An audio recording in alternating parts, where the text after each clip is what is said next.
观众朋友，不过我们来看看川普大难不死之后，他救了美债，他让美国股市大涨吗？看起来事实是这样哦。我们看到美股的这个全数收红这个礼拜一还有今天道琼指数也登上了历史新高，甚至美债也终结压住了，因为川普而获得生机。可是必须还要看下一步联准会要启动降息，才能真真切切的把美债给救回来吗？我们先看到川普的这个狙杀的行动，当然这个枪手已经伏法了，可是外界还是有很多的谣言或者是阴谋论在全世界都流传。我们先来看看呢，这个维安密情局到底有没有失职？现在看起来的确有可是我们看到密情局和当地的警方现在在互踢皮球因为我们就看到现场有民众就说屋顶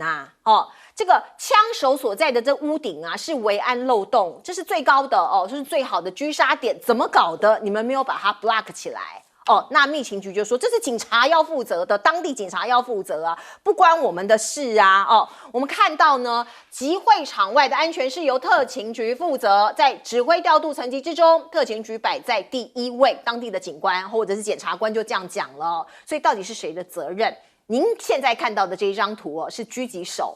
可是这个我们看到狙杀这个川普的这个那一位20岁的男子，他在的地方才是最好的一个点，所以我们就看到纽约邮报就报道说有一名地方的员警曾经爬上梯子去盘查，就是这个屋顶盘查，在跟这个枪手有短暂的对峙，可是却遭到了这个枪手拿着步枪瞄准他，于是这个当地的员警就退缩了，因为他也怕被这个击毙嘛。那另外呢，这个我们看到知名的狙击手就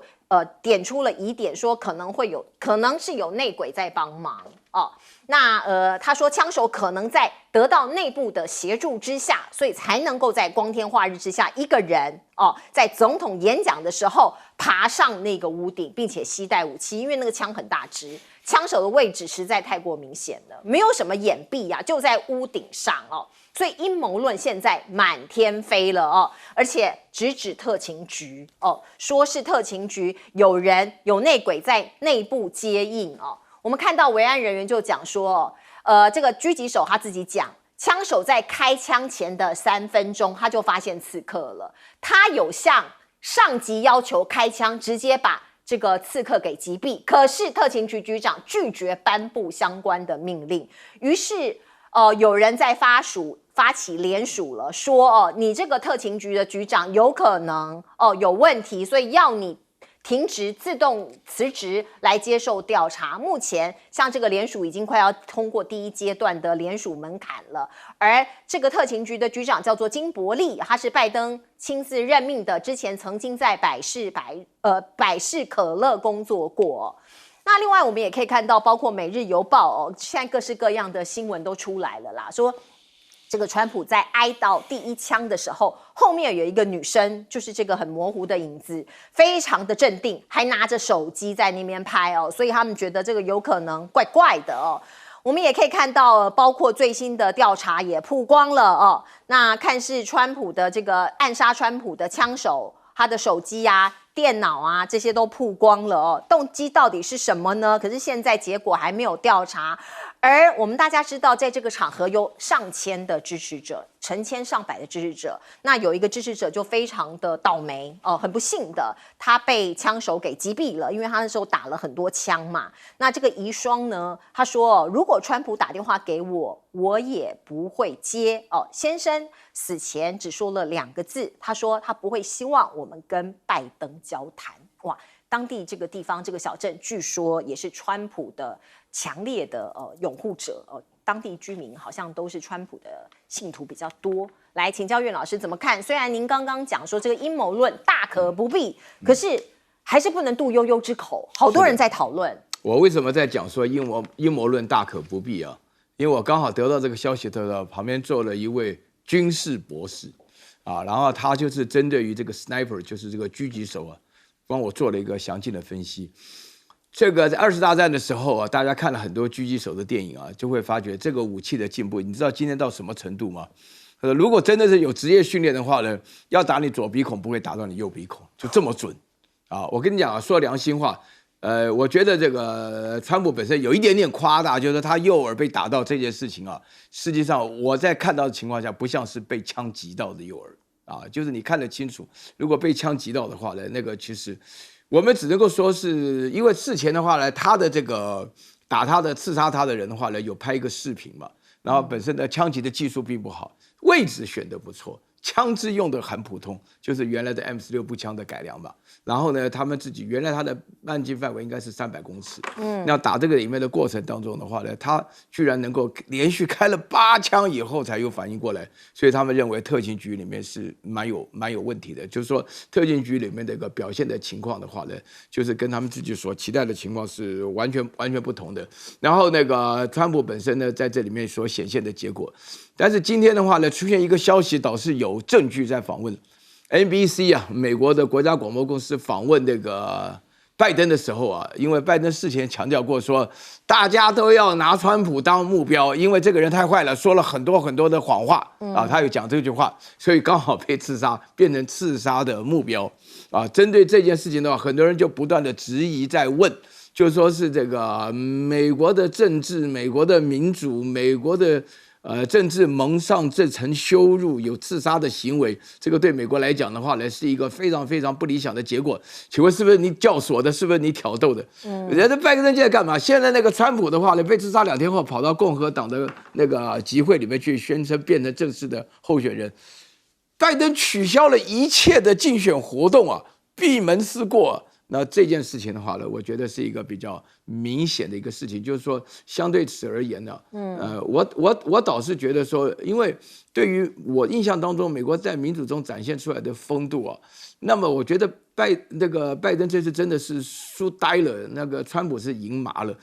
拜登本身来讲的话呢，就是他自己脑袋不清楚，但是他居然无意间说了一句话，然后真的发生了刺杀的事情。然后很多 NBC 人就问他说，是不是因为你这句话引的就激起了这种公众的愤怒？这个连这个不小心被打死的那个川普的支持者的遗孀都会说讲这么狠的话，就是说如果拜登打电话给我会说我们就不要接受他，因为他基本上对我们的认知他就是不行的，我们支持川普的。我跟你讲啊，这个政治搞到这种地步，在整个选举的过程中啊，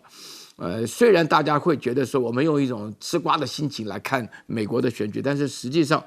川普在这一次所展现的各方面的话啊，就是说一方面你也可以说他运气很好，再者也可以说他说谎说的也就是恰到好处，因为他虽然说谎，然后拜登讲说大家要好好瞄准，他用了 target 这个字，要瞄准这个说谎的人，结果瞄准了个半天，居然真的被刺杀。被刺杀那个结果的话呢，大家可以在荧幕上看得到，川普本身的那种情况下，摸到那个耳朵的那种感觉，其实很像是被蚊子咬到的，不像是被枪打到。如果被枪打到，而且最主要是那个人打枪的人打了8响嘛，这叭的下来，那个枪声很大声的，所以在这种情况下，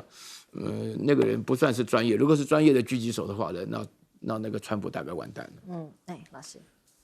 总统或是总统候选人他们的维安一定是特勤局负责所以等于是总统或是总统候选人到哪一个地方的时候，那整个指挥权就集中在特勤局的那一个队长的手上。所以呢，不管是 FBI 或者是当地的警察局，都要归这个特勤局的最高的官员，也就是总统的维安小组的小组长，他来做指挥。当然我们可以理解，就是说在制高点上的狙击手的位置，但是制高点还有其他高处的警戒，确实是由当地的警察来负责，但是它是由指挥官来调配。OK， 那也就是说，如果你这个特勤局的指挥官，你没有安排他们去做这个屋顶上的各个有关于相关制高点的警察的武装警察的戒备的话，那警戒的话，那这个就是你特勤局的指挥官的职责。那现在的很明显的就是说，这么绝佳的一个狙击点，怎么会没有警察在上面去做警戒呢？而怎么可以让这一位年轻的男子他携带一个步枪，而这个步枪很明显的不是狙击手的步枪。您刚看到的那个电视上画面的那些穿深色衣服的，他是制式的狙击枪。，44的狙击枪是重兵器的，它是重的，所以它架住的时候，它的稳定度是高的，它的瞄准的点是比较准确的。可是问题是，当你是带的这种步枪上去的话，你的瞄准基本上来讲，你要找依托点、找支撑、找这个女儿墙或者找这矮墙作为支撑点的话，它基本上来讲是会有移动的。尤其是人在焦虑紧张，那么呼吸会比较大的时候，它的移动性会比较大。120米，我们只要在准心差一点点的时候，到120米的时候，它的距离就大了。所以这个年轻人是准的，是准的，是很准。第一枪就是要把这个川普的头打掉，第一枪就要打掉。后面的连续开的是因为第一枪打到耳朵没有成功的时候，接着就是连续开了。对，连续开枪那是已经是算运气了，因为已经无法是瞄准了，你也没有时间，也没有足够的精神开始做瞄准，你只是把概略的方向都叭叭叭叭叭这样做打击。这样的一个情形，当然就造成子弹乱飞嘛。对，那当地的这些人比较倒霉了，就被碰到了啊。所以我们讲看到这样的情形，好。可是我觉得特勤局的局长也好，指挥官也好，他们是责无旁贷，难辞其咎，应该要静待调查，要不就是先停止静待调查。为什么？因为不接受调查是不行的。是这么重大的维安失误，我们第一时间我们看到，因为我在安全局也教书教了很多年，然后我本身也是职业军人，我们曾经从事过经国先生我也在当过礼宾长，在机场接待外宾，接待负责总统，那时候是在蒋经国时代。那我们接受的训练，因为我是负责，如果在典礼的期间里面，那么总统受到攻击的话，那我的工作，例如说，我们就会把我们的队伍，我们整个一队就会把总统包起来，把2位总统都要包起来，然后要移动的这种训练，这个是我们都知道一定要这样做的事，而且所有的这些礼宾他们的任务，就是我们都知道我要做，所以我们配的是短枪。基本上来讲，我们配的就是在最后的时候包住的，所以我们一般来讲，我看到这个情况的时候，我是没办法理解，没办法理解是说怎么会一个制高点这么好的一个狙击点，你没有派警察在那边做警戒，这点坦白说，我们在当天讨论的，我们也是觉得这匪夷所思的事情，不可思议的事情。可是这个调查结果，也许就调查了半天，还是没有办法得到真相了，这是有可能的。来。不思议的事情变得可思议。其实一方面我们真的电影看多了，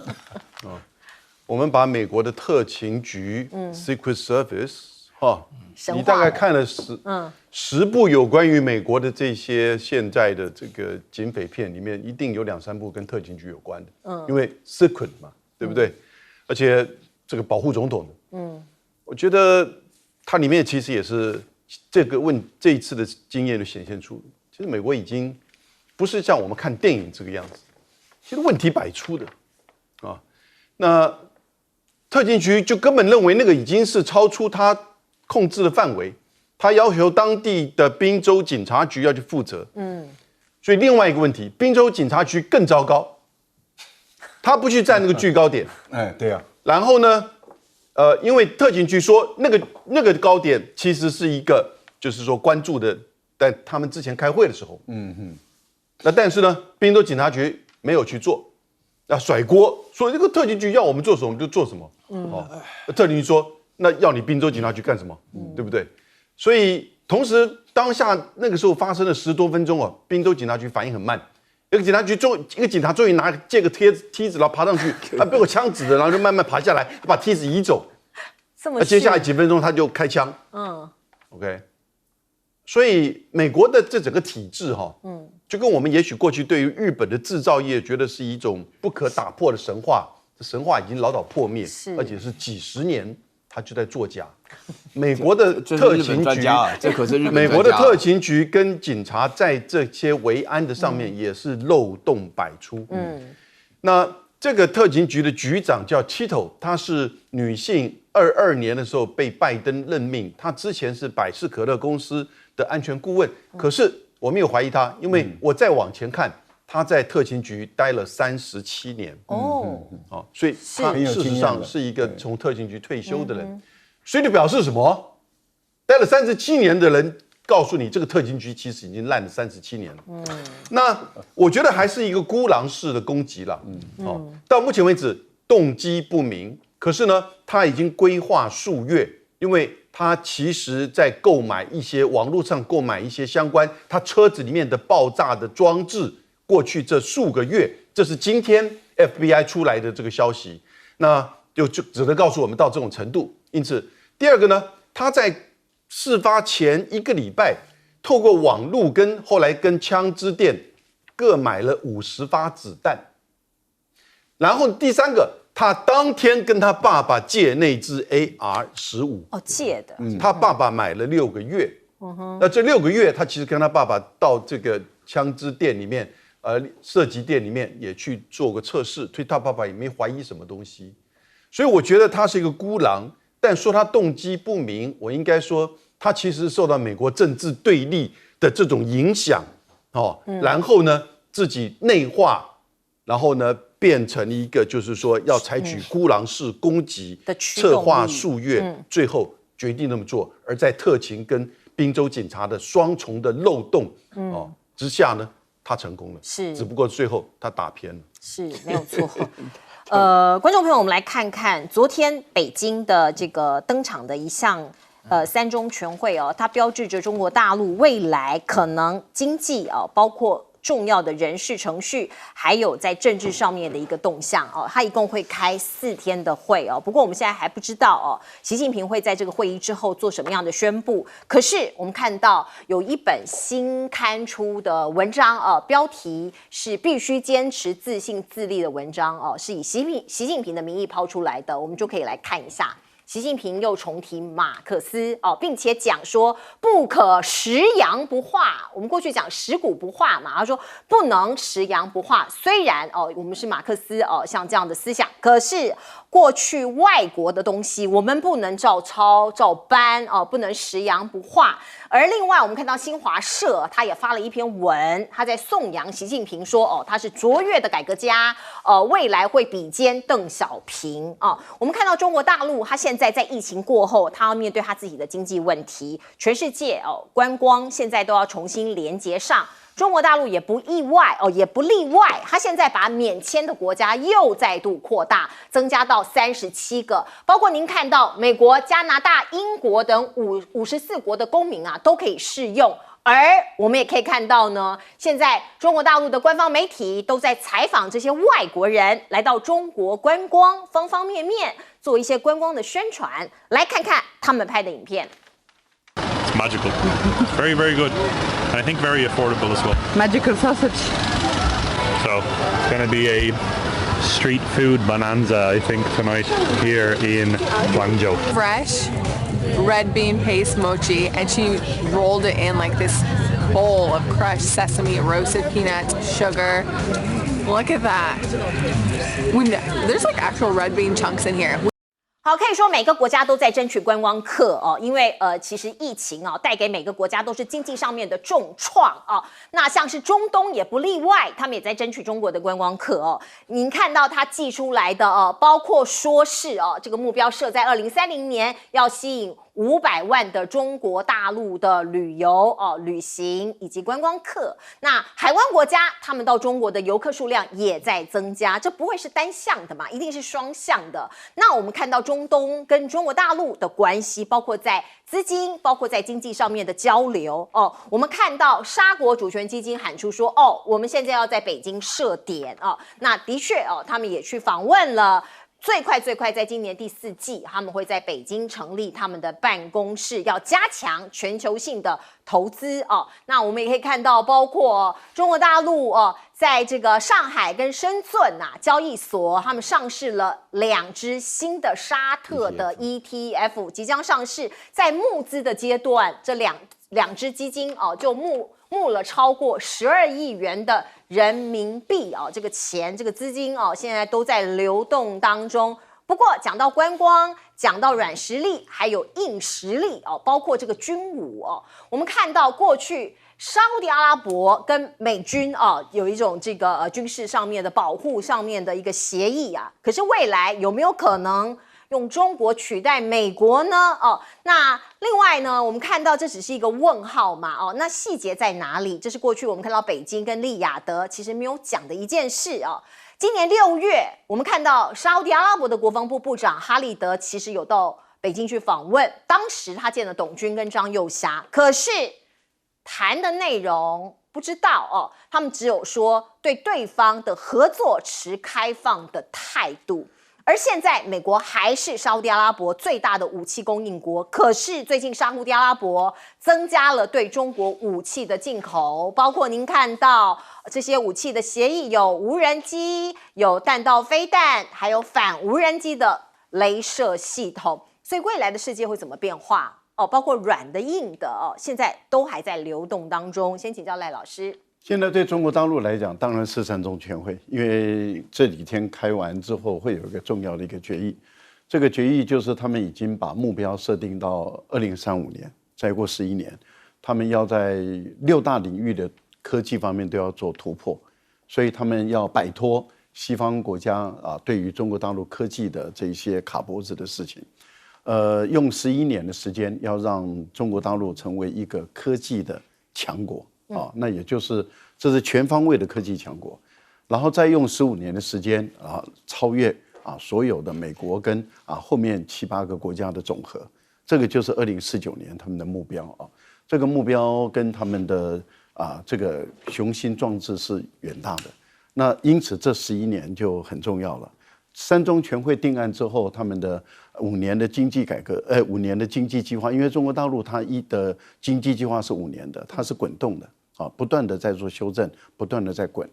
那但是它也会有一个指导的纲领。那3中全会这一次就是一个指导性的纲领，所以他们的深化改革这个部分，而且他们已经定调了几个方案。第一个就是要有自信，第二个要自立、独立自主了。然后他们在走自己的路的过程中，门是会打开的，就是欢迎各国加入。但是中国大陆基本上来讲不会把门关起来。可是大陆走他自己的路，例如说他登月，但他的门打开，所以他欢迎法国加入，欢迎意大利加入，巴基斯坦还有欧盟的太空站都加入了。那但是由中国来主导，他现在走的是这个路。那也就是说，他要摆脱过去以美国为主的这个科学发展方向，因为他感觉到在过去来讲受伤太重了，因为例如说半导体就被卡住了。所以使他感觉到很痛苦。我觉得这个是一个很大的一个变化，这个变化会带来全世界的科技版图的一个重新的一个改写啊。那目前来讲，中国大陆的免签政策就其实跟我们台湾当初的免签政策很像，只是说大陆是放大几10倍了哈。你想想看，我们当初台湾也是先免签，先开放给欧美国家富有的国家免签，哇，那个时候你看外国人就进来台湾，鼓励他们来。这个当台湾的经济起来更快的时候，而且呢彼此之间交流更多以后，他们对台湾的好感也就越来越强烈。然后你看最后有多少国家给台湾免签？是，就是我们先给，之后他们再给我们。我觉得大陆目前来讲也走同样的一个方式，就先开放，所以已经开放到37个国家了，都免签。所以有越来越多的国家的人跑到大陆去玩的时候，他们看到的中国大陆跟他们在他们国内看到的、听到的媒体的传播，怎么是2个世界？而他们所看到的才是真实的世界，媒体给他们却是一个错误的、不真实的一个世界。所以对他们来讲，中国大陆变成一个现代化的一个中国，而充满了新鲜好奇。所以他们观察到说，空气是干净的，天空是蓝的，城市是安静的，然后人民是文明的，那就跟过去的他们被国内的媒体所认知作战的结果是完全不同。这个让中国大陆更有信心，把门开得更大。我觉得这是一个很好的一个互动的一个发展。好，我们接一下广告。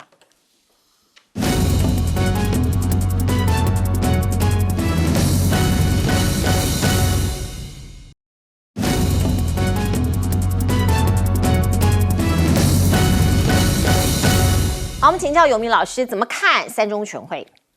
？3中全会的意思是在他每5年一次的这个就是人民代表大会之后，由中央委员第1次、第2次、第3次，那第1次就确认领导班子，第2次确立这个政府的领导组织跟相关的法律。第3次就是经济的规划，通常都会在就是第1次，就是新的这个像20大之后的1年之内，但今年稍微这一次开的比较晚。那在一个怎么样的背景？当然中国的现在整个消费经济放缓，不过它现在整个上半年平均的经济增长还是5%，平均5%，达到目标。然后呢，第二个是在美国、欧洲开始在对中国做制裁，以及就是说面临到新的这个情势，所以这个三中全会在经济意涵上有重大意义啊。我讲两个例子哈。那一个是下个礼拜美中全国贸易全国委员会，就美国他们的一个针对中国贸易的全国委员会，要组一个40人的高管老板到北京去，就是要去了解这个三中全会召开的这个结果。不要只是看报纸，不要只是看新闻，他们要去见王毅，他们也安排要去见王文涛，外交部长、商务部长，包含谁呢？你所知道的这些大的企业 ，Starbucks 啊、Google 啊这些，甚至 FedEx 的这些 CEO 老板都会去。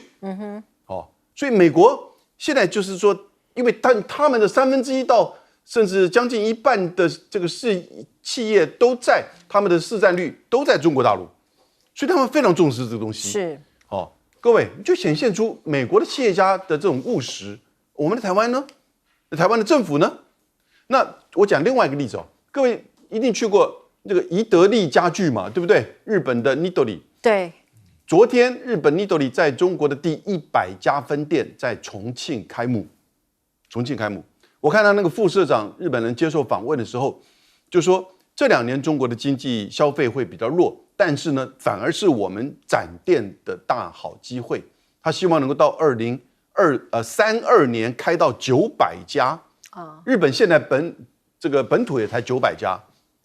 然后呢，他就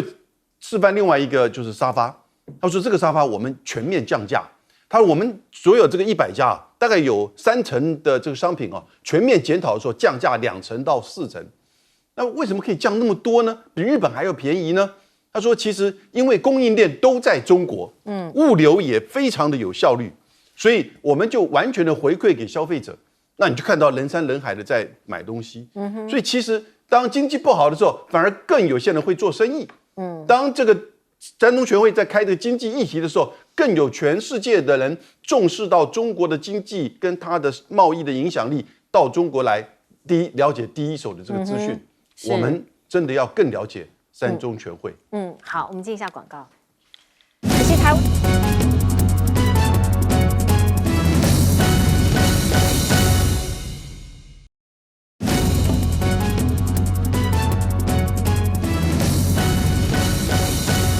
好，我们最后时间交给苑老师。我跟大家聊一聊三中全会我简单来讲我这不是替我们学哲学的做广告，我个人一直不断的在讲，大陆今天走到今天是进入了大陆的哲学时刻。我深刻的感觉到，大陆可能是全世界最重视的国家，因为他自己原来就是你看到三中全会里面，本身大家一听到三中全会就讲到1978年11大的三中全会树立了改革开放，邓小平带队敲板定案。那现在到了今天的话，同样大概也有50年后吧，要做这种事情。这种事情什么呢？就是说有关于大陆未来走向经济政策。这个经济政策来讲呢，我们就是讲到那个食洋不化，对啊，食洋不化。讲到这个口号的时候呢，它里面呢其实展现的是自信心。就是说对外开放的话呢，我坦白讲让大陆免签证入关的国家、先进国家、发达国家没几国，大陆主动开放54国，让你们进来玩144个钟头，让你来看看大陆的建设成果。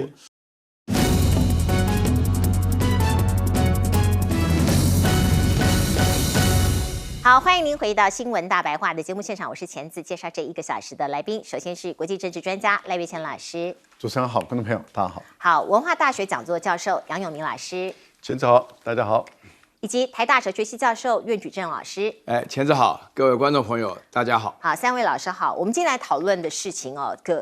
可能未来对于整个世界的发展都有决定性、关键性的影响，那就是美国总统大选。我们看到过去这2个礼拜，美国总统大选的局发生了很大的变化，川普大顺风，连3利多加持啊，包括您看到的辩论赛。拜登的表现很糟糕，甚至大家讨论要不要把他换掉。而接下来的这个周末更戏剧性了，川普遇袭被捧成了英雄。您看他振臂疾呼的那一幕啊，几乎变成了历史上的一刻。而今天更加码，我们看到川普的机密文件案被起诉，遭到驳回了，可以说是川普的大胜利。而川普的英雄他用英雄的姿态乘胜追击，今天他正式获得了共和党的提名，并且宣布他的副手。您看到这一幕，他的右耳包着纱布啊，然后露出自信的微笑，获得党内支持者热烈的欢呼。而这一个纱布，这个右耳变成他的英雄标志了。川普他宣布他提名他的副手马斯克，对不起，他提名他的这个副手是范斯，而马斯克力挺，这个声音响起了。我们看到这一幕啊，观众朋友，拜登私人独憔悴吗？拜登当然他也说了一些话，要挽回一些气势啊。我们先来看看这39岁的川普的副手，他是谁呢？留着大胡子的他是俄亥俄州的参议员。获得了川普钦点，成为副手的人选。年轻留着大胡子，而且他过去可以说有很多的这个历史也是蛮传奇的，因为他从劳工阶层出来。我们先看看拜登的反应。拜登在 Twitter 就是 X 平台上面发文说：“你范斯啊。”过去把劳工挂在嘴边，开口闭口都是劳工，可是现在却跟川普站在一起。川普是一个要替中产阶级加税、替富人减税的人，你范斯前后立场矛盾，根本就是川普的复制人。他大大的批评对手。而另外呢，我们也来看看。这个范斯他的背景是什么？为什么川普要提名把他当做他的副手呢？我们先看看这个川普在发文公布前20分钟打了一通电话通知他说：“我要提名你当副手了那范斯说：“我可以帮你在密西根州等中西部的摇摆州帮你扳回一城，帮你拿下这几个州那39岁的他。高中毕业之后加入海陆服役，后来在耶鲁大学的法学院毕业，并且成立过创投公司。那过去他曾经说过一些话对于川普不利的，说你是骗子，你是道德灾难，你未来可能会变成美国的希特勒这个也是我们看到拜登攻击他的这一点。那另外呢，2022年他在川普的支持下。拿下了俄亥俄州的议员席次，从此变成川普美国再次伟大的忠诚信徒但过去有这样子的一个转折。而另外他的太太很特别她是印度裔的学霸律师，2个人是在耶鲁相遇相识并且相恋，然后这个结成连理。我们可以看到2020年70%的印度裔美国人支持拜登，那他的太太又是印度裔，有没有可能把这一块拿过来变成翻转的关键呢？我们刚刚说到了马斯克马斯克他有一个新的宣布他说每一个月要捐4500万美元挺川普所以这也是一个大新闻在这个大选的新闻里头。那另外呢，我们看到范斯他是电动车的杀手他说过要取消1000亿电动车的补贴方案。那对于 Musk 会不会2个人在这个地方可能有一些冲突呢？还有一个人可能要担心的就是乌克兰的总统泽连斯基了他说了因为有记者去问他嘛，他就说我不担心川普再次入主白宫川普曾经讲过，如果再回来当总统，可以迅速结束俄乌战争那我们也可以看到范斯就是未来提名的这个副总统，他反对美国对乌克兰继续援助。那拜登这一方面呢他现在是不是士气看起来比较低迷呢？今天我们看到他再度接受电视媒体的专访，他强调我不退选总统我老，你批评我老，可是我只比川普大3岁，而且我的精神状况非常好，我没有要退选呐、那我们也可以看到呢，包括美国的卡车司机工会可能不支持拜登，所以你可以看到工人票可能也丢掉了哦。因为过去2020年上一届选举的时候，这个协会啊曾经为拜登背书过。那最新的民调我们可以看到好几个摇摆州其实也都在伯仲之间，或者是互有领先。可是拜登现在最新民调在维吉尼亚州小幅领先川普。可是观众朋友你要看哦，上一届的总统选举2020年，川普在这个地方是输给这个拜登10个百分点呢。所以看到这样子的一个细微的变化，或是民调的消长，可能很多人都判断这个川普可能就是未来的美国总统了。来，先请教杨永明老师。你最后那句话其实可以画个句点了。本来如果在6月27号川拜辩论之前，两个人其实是有一点不分上下，但是川普还是在摇摆州略微领先。美国的选举大家不一样跟我们台湾不一样，那不是看总票数，也没什么第二阶段投票，它是一个州一个州一个州赢者全拿那个选举人票。所以你现在已经可以把加州算成是拜登的，德州一定是川普的，这个没有问题了。所以大概有6到8个，我们讲8个摇摆州，也就是过去的几次，他可能会偏向民主党，可能会偏向共和党。那看这个当时的候选人，以及看当时的氛围，当然看当时你花多少钱那所以呢，其实这几个州就把它加起来，就形成一个对比。在6月27号的就是辩论之后呢，拜登是一败涂地的情况之下，到7月12号，《纽约时报》还在发评论要求拜登退选，然后更多的金主跟他的同僚们要求他退选，因为他们觉得他第一个身体没办法，第二个他应该会输了，因为民调已经呈现摇摆州渐渐的转向这个川普。7月13号。那个耳朵被打伤，那个照片后面的美国国旗，他当时的反应不是只有那个照片而已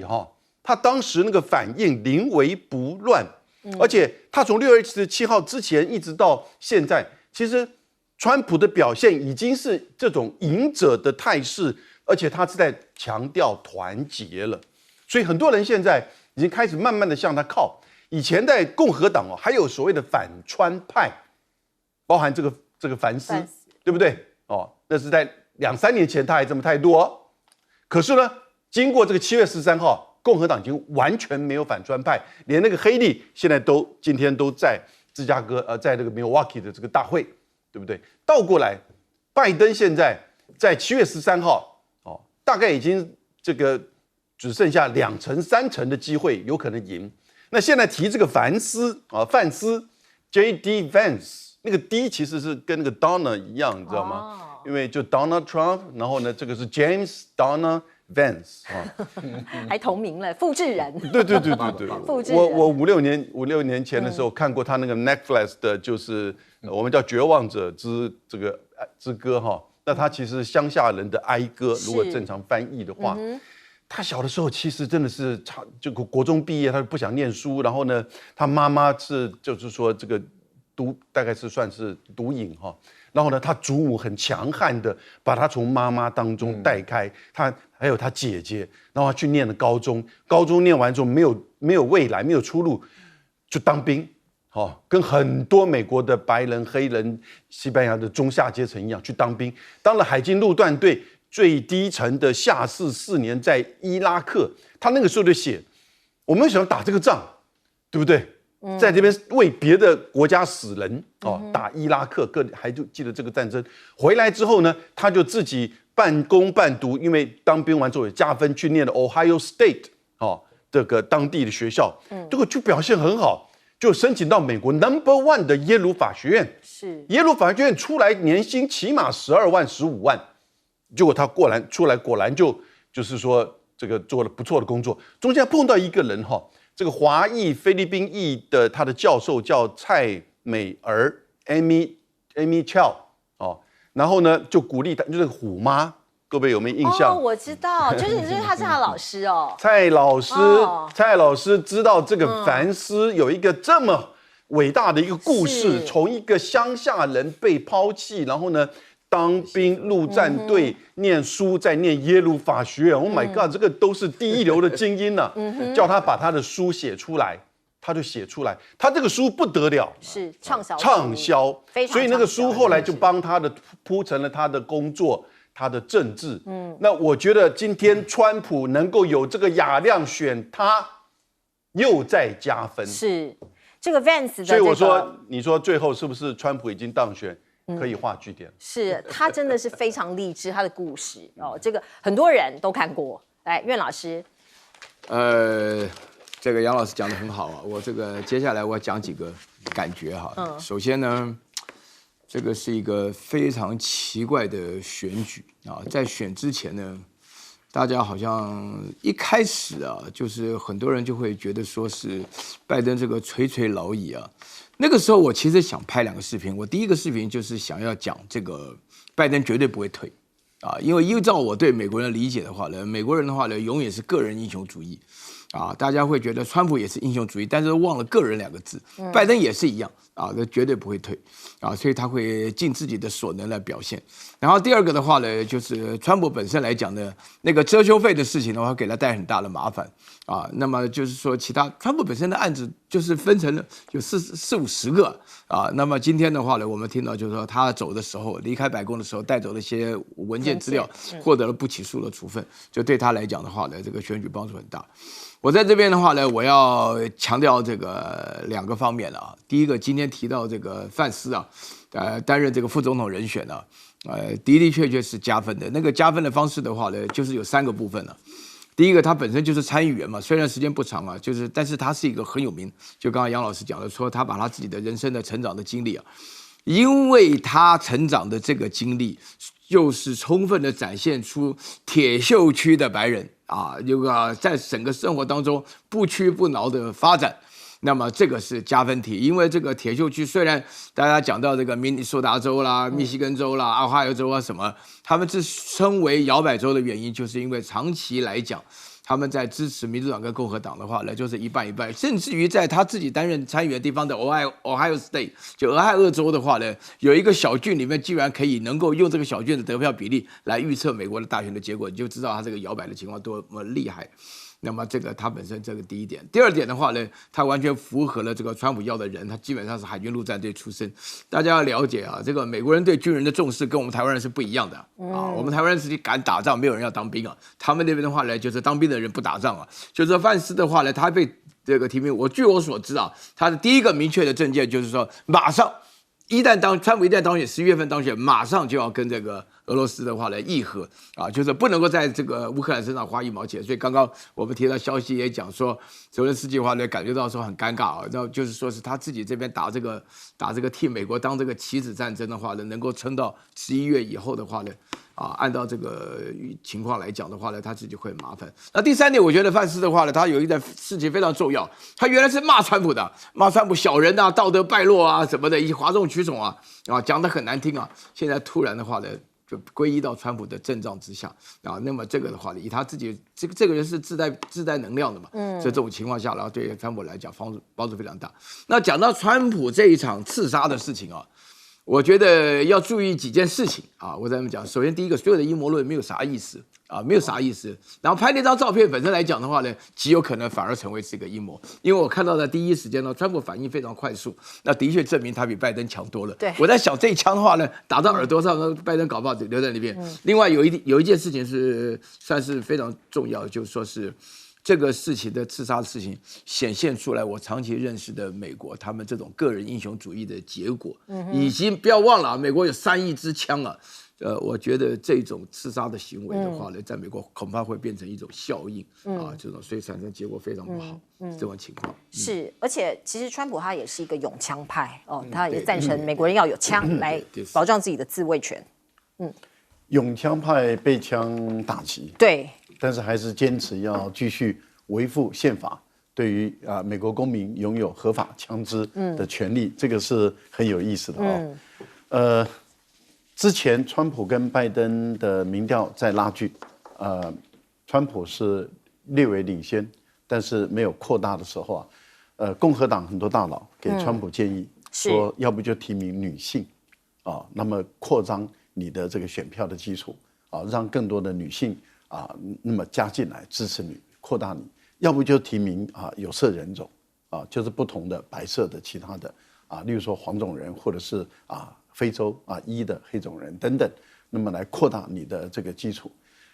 最后我们看到这个川普，他选择还是白人，是，选择还是白人，而他是底层出身的。可是问题就在于，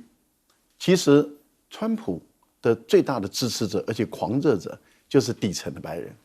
红脖子那一群人，红脖子的那一群人。所以事实上等于是说，范斯能不能对川普有多大的加分，这是值得商榷的。为什么？因为他们的选票支持者太大的重叠。这个显示出什么？川普的很充分的自信了。也就是说，他很清楚的知道，他不需要去选择女性的搭配，也不需要选择其他人种，他只要选择范斯这位底层出身，而且也让很多企业界的这些大佬非常推崇，因为他的那本您刚刚讲的畅销书，他是很多大佬、很多企业界的这些领袖，他们都说这本书值得看，而且他走过新创公司，一个传奇的人物，是一个最破碎的家庭，单亲妈妈，然后妈妈再婚、再婚、再婚，然后他妈妈本身是吸毒的累犯。然后最后是家里人，刚刚有名已经跟大家介绍了，是奶奶把他等于是外婆了，把他带来，然后从此以后他的人生产生一些变化。军队对他的教育，让他学会坚强，让他学会勇敢。我觉得这一些使他在未来的发展奋斗史中，他好像是另外一个很少成功几率的美国梦的另外一个翻版。可是我觉得我们在礼拜天的时候，由钱子您所主持的一个节目，是这个节目，我们当时就是在第一时间分析川普在被枪击的时候处理。对，我们那时候就是说川普处理的完美，这已经形成一本教科书的一个案例了。然后我们有谈到那副旗子，就是他后来正被击负的时候，刚好美国的背后有一个旗子的那张照片，你看那张照片爆红。现在很多的 T 恤都把它印上去了。我觉得川普他本身在危机，在他面临个人生命的这样的一种极端危险的时候，他的这一次的处理堪称为完美，这个让他成为一个英雄。这个英雄进入这个共和党的代表大会会场的时候就被塑造出来了。这个选举对拜登来说将会是一个非常艰难的过程，这第一个。但是其实我们最害怕的是什么？万一最后如果川普还是落选，美国的内战才是美国最大的危机。对，这是最可怕的。万一他们心目中的英雄，万一川普落选，所以他只能当选，可能不是冲进这个国会山庄可以了结的内战，那就很可怕了。